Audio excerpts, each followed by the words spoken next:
Peace and blessings, YouTube family. I'm sounding slow because I'm exhausted.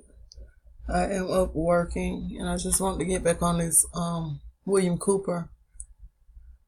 Now, excuse me. What I'm going to do first is pull up. I have so much going on. Okay, I'm going to pull up the YouTube. What do you call it? The fair use, so that I can show it in this video, because people like to play games.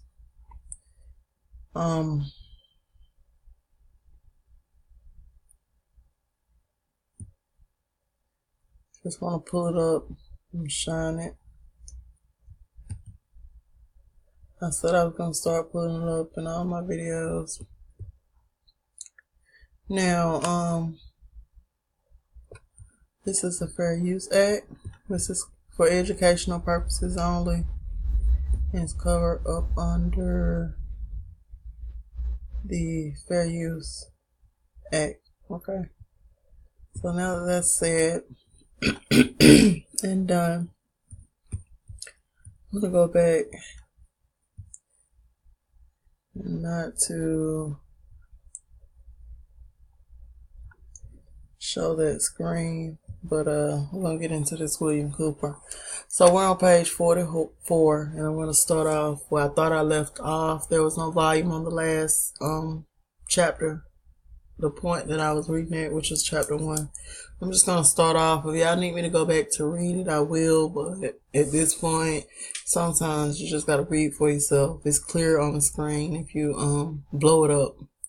So, I want to look at this from the standpoint of engineering. This means that the full strengths and weaknesses of the structure of the airframe in terms of vibrational energy can be discovered and manipulated. Now, applications in economics. To use this method of airframe shock testing in economic engineering, the prices of commodities are shocked and the public consumer reaction is monitored. The resulting echoes of the economic shock are interpreted theoretically by computers, and the psychoeconomic structure of the economy is thus discovered. It is by this process that partial, differential, and difference matrices are discovered that define the family household and make possible its evaluation as an economic industry, dissipative consumer structure. Then the response of the household to future shocks can be predicted and manipulated, and society becomes a well-regulated animal with its reins under the control of a sophisticated computer-regulated social energy bookkeeping system. Eventually, every individual element of the structure comes under computer control through knowledge of personal preferences, such knowledge guaranteed by Computer Association of Consumer Preferences, Universal Product Code, UPC, zebra stripe pricing codes on packages, with identified consumers identified via association with the use of a credit card, and later a permanent tattooed body number, WC emphasis, invisible under normal ambient illumination. Now, the economic model. The Harvard Economic Research Project 1948 was an extension of World War II operations research. Its purpose was to discover the science of controlling an economy. At first the American economy and then the world economy. It was felt that with sufficient mathematical foundation and data, it would be nearly as easy to predict and control the trend of an economy as to predict and control the trajectory of a projectile. Such has proven to be the case. Moreover, the economy has been transformed into a guided missile on target. The immediate aim of the Harvard Project was to discover the economic structure what forces change that structure, how the behavior of the structure can be predicted and how it can be manipulated. What was needed was a well-organized knowledge of the mathematical structures and interrelationships of investment, production, distribution, and consumption. So, these people designed a computer. Everything goes to a computer.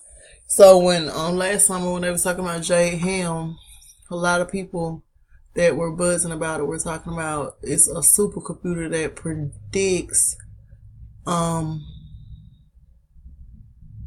people behavior.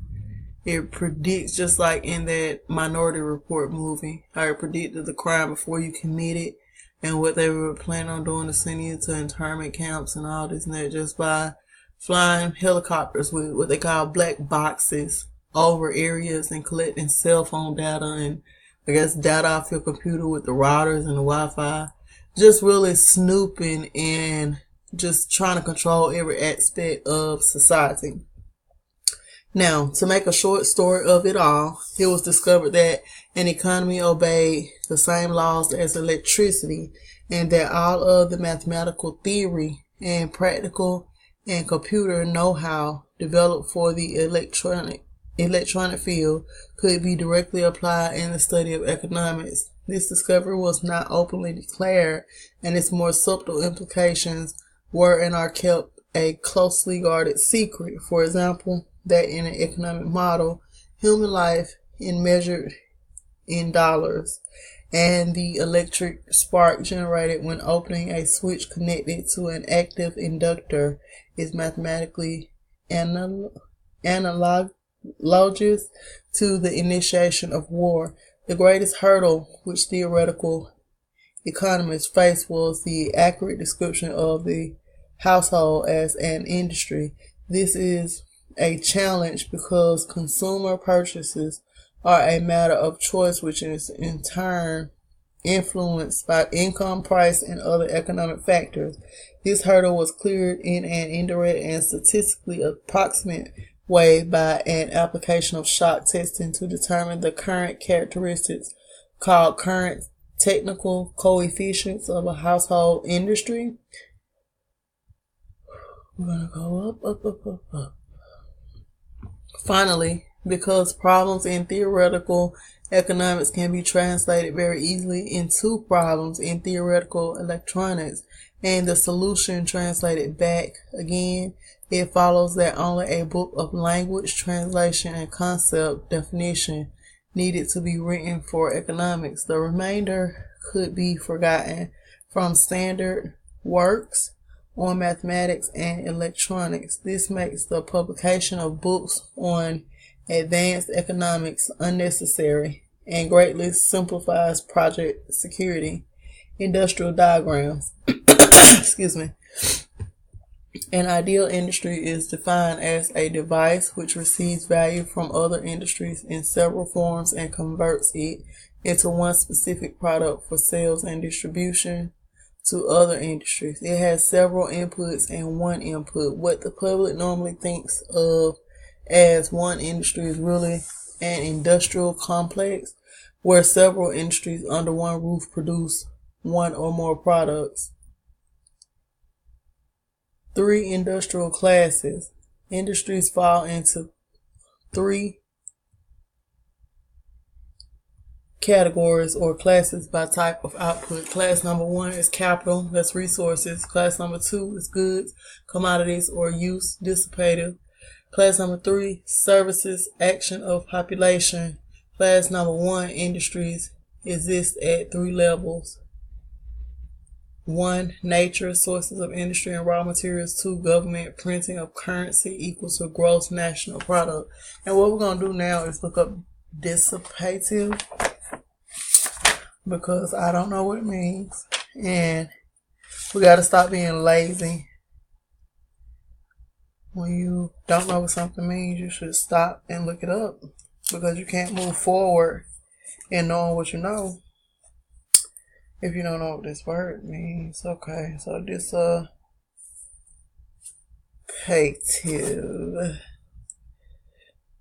dissipator.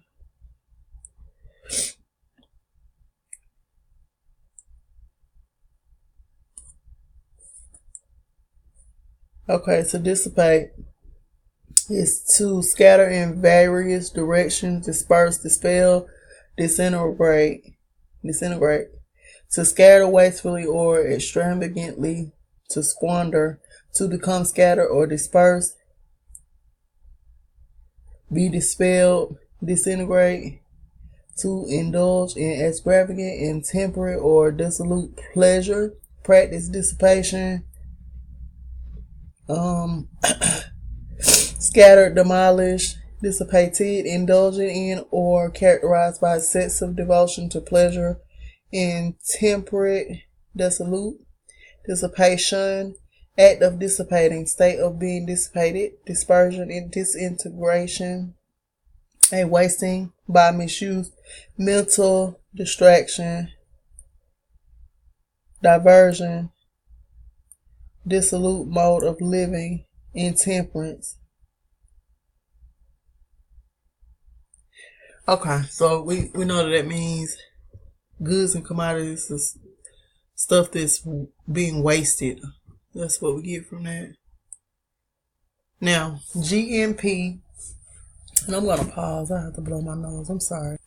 Okay, GNP and extension, inflation of currency in excess of GNP. 3, banking, loaning of money for interest, and extension, inflation / counterfeiting of economic value through deposit loan accounts. Class number 2, industries exist as producers of tangible or consumer dissipated products. This sort of activity is usually recognized and labeled by the public as an industry. Class number 3, industries are those which have service rather than a tangible product as their output. These industries are called households and governments. Their output is human activity of a mechanical sort, and their basis is population aggregation. The whole economic system can be represented by a 3-industry model if one allows the names of the outputs to be 1 capital, 2 goods, and 3 services. The problem with this representation is that it would not show the influence of, say, the textile industry on the ferrous metal industry.